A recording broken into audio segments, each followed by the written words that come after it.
Jacob, thank you for taking the time today and really getting me up to speed on Joint Academy. So what I understand is with Joint Academy, you've taken the gold standard for joint pain therapy and you've digitized it so that more people can take advantage of it. You can get into kind of, the fuller platform, but where did this idea come from? No, that's actually a very good description, and it's a funny backstory. So around 6 years ago, I was studying computer science, and I was actually looking at my father's research in science. So my father is a leading orthopedic professor in the field of MSK. So he's dedicated his whole life to understand osteoarthritis, which is the world's most common chronic joint disease, often affects hip and knee. And he had a very interesting take and notion in how you should actually treat chronic joint pain. And it was a little bit different in terms of what's actually happening clinically out there. You do way too much surgery, you prescribe way too much medication, you have an opioid crisis, etc. So what he said is that you should actually do physical therapy, you should educate the patient, you should give them the right tracking tools, peer support and stuff like that. So basically what happened is that he founded a face-to-face intervention with all these components. And then I asked him if we could actually digitize that, taking something that already worked very well in clinic, but making it even more powerful through technology. So I dropped out of my computer science class and we founded Joint Academy together around 6 years ago. So he had a whole different idea about how to approach osteoarthritis, which is debilitating for so many people. And you said that it was working. So talk to me about kind of the success metrics that led you to think, okay, we should share this with the world. Yeah.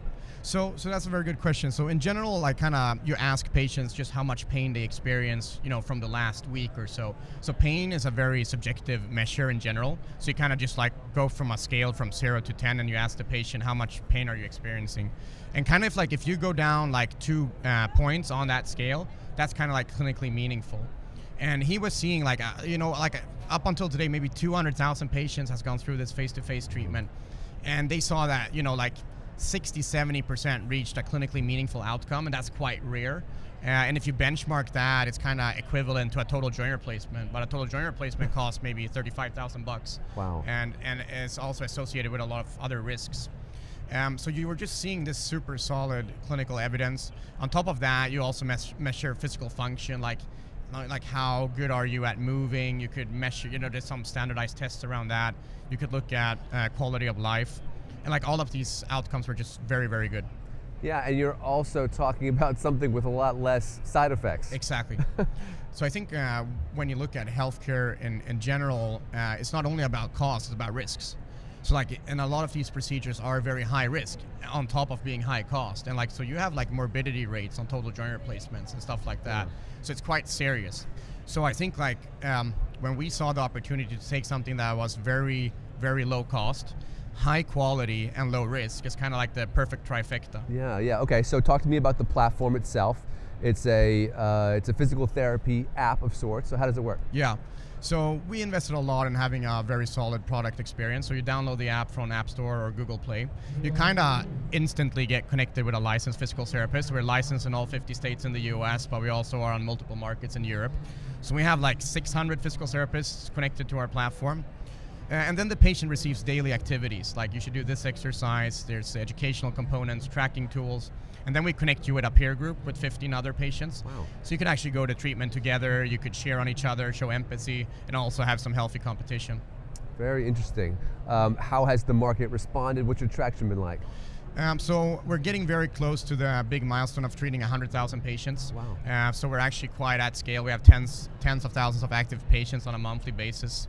We're operating across 5 markets. Here in the US, we have some very solid large payer partnerships like Humana, some of the Blues.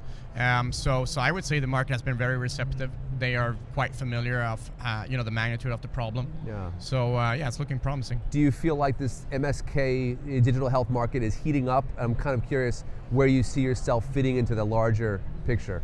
Yeah, I think it's 2 ways of seeing it. I think looking from an estimate on MSK related issues, I would say that somewhere between 40 to 60 million US citizens suffer from MSK related issues. And kind of if you consolidate and aggregate the large players, it's still only a few 100,000 patients that has been treated. So in that sense, I think there's so much more to do. But then, of course, things always get saturated when there's a lot of venture capital pouring in, people trying to go to the same clients. Yeah. But I would say that there's a lot of room left. So yeah, I think there's space for a few players. Especially if you think about the aging populations. You think about the number of people who are going to need this kind of care in the future that don't even need it yet. Exactly like that. I think it's a bad thing that the prevalence is basically exponentially increasing when it comes to MSK related issues. Total joint replacements are exponentially growing here in the US, but in Europe as well. How much of this is an education issue? Because I feel like if somebody knew that physical therapy and education could rival joint replacement and drugs for efficacy, that would be mind-blowing to them. They want that information. I completely agree. And I think looking at the patient feedback, that's kind of like they just didn't know. Nobody told them. And kind of like the default care pathways that you see an orthopedic surgeon way too quickly, and they're incentivized to do the procedures.